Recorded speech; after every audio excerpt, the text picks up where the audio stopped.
Marhaban, Assalamualaikum.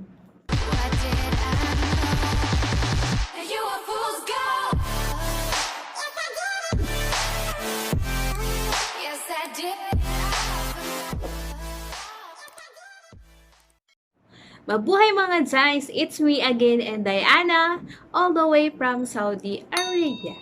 Ngayon naman ay i-share ko sa inyo ang ilang mga salitang Arabic na ginagamit sa bahay ng mga Arabo sa pang-araw-araw na pag-uusap. Pero bago yan, kung di ka pa nakasubscribe sa aking channel, at kung bago ka lang dito, please subscribe and click mo na din yung bell button para updated ka lagi sa aking mga Basic Arabic tutorial video. And wag na nating patagalin pa, let's begin! Bago ko nga pala simulan ang aking video, ay lagi kong sasabihin sa inyo na disclaimer lang po, hindi po ako Arabic teacher or fluently in Arabic language.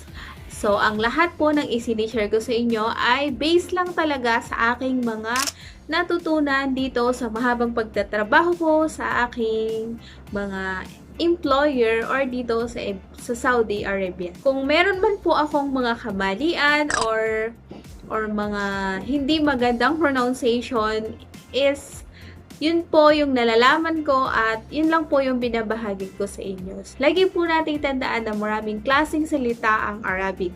Hindi lang po ito isa, kundi marami. So, kumbaga sa Pilipinas, may Bicol, may Bisaya, may Ilocano, may Tagalog. So, ganun din po dito.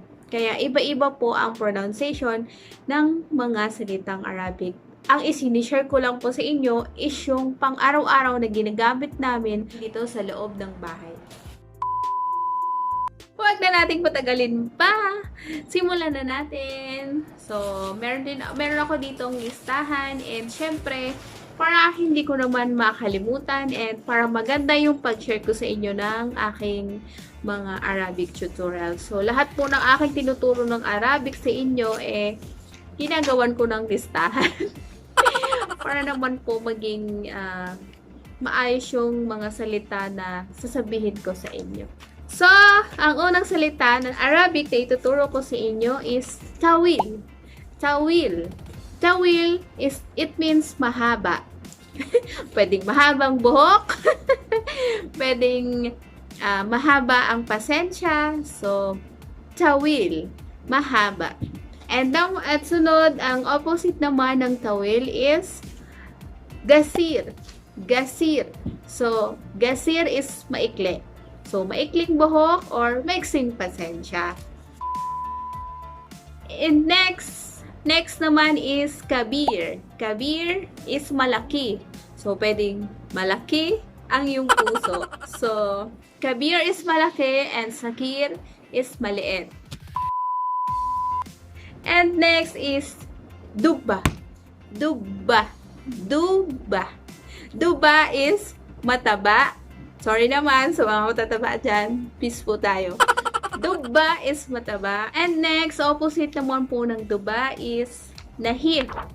Nahip. So, sexy or payat. So, inti nahip. Inti sexy. Wow, diba? So, nahip, payat, and dubba, mataba.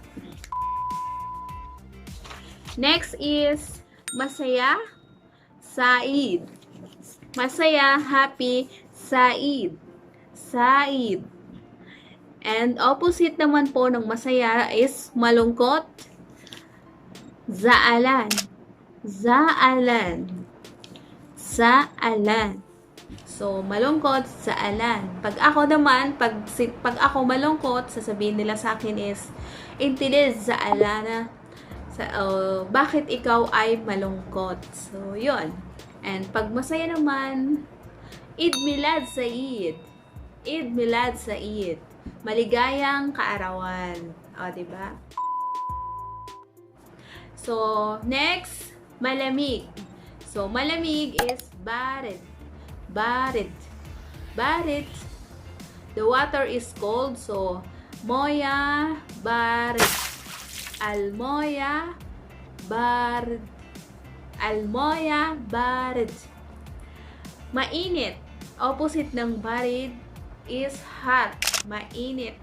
So, har, mainit. Okay? Al-shams, har. Al-shams, har. Al-shams, har. So, ang araw is mainit. And next naman is mabigat. Mabigat. So, pag sinabing mabigat is tahgil. Tagil. Tah, tah, fa, fa, fa. So, pag sinabing mabigat is tagil. Tagil. So, mabigat. So, ang ulo ko ay mabigat. O, rasi, tagil. Ahasi, tagil. So, rasi, I feel my head is so heavy. Opposite ng tagil is kafif. Kafif. So, pag sinabing kafif is magaan. So, I can carry you and you are so kafif. So, ana shilik ba bes inte kafif. So, pinuhat kita pero ang gaan mo. So, you're not heavy. Okay, next is before. So, ang before is gabel. Gabel. Gabel. So, pag sinabing gabel is before. So, gabel ana shufik. Dati ay nakita kita. Parang ganon. Or before, gabel nami sawi asnanik. So, bago ka matulog or brush your teeth. So, gabelit nami sawi asnanik. So, hindi gagawin yung ipin ha kung baga nag-toothbrush ka ng ipin. And next is opposite ng gabel is after is baad. Baad. Pag sinabing baad is after lunch ay kakain ako ng prutas. Adal gada ana baakil pawaka. So, yun. After lunch I eat fruits. And next is awal. Awal, awal. So, it means is awal. Simula. Begin. Okay, yes. Beginning. Beginning. And after, opposite ng simula, akhir. So, akhir is kumbaga end. Katapusan. Pag sinabing akhir is yung last. I-sentence natin siya is December is akhir shahar bil sana. Okay? As ibig sabihin, ang December is the last month of the year.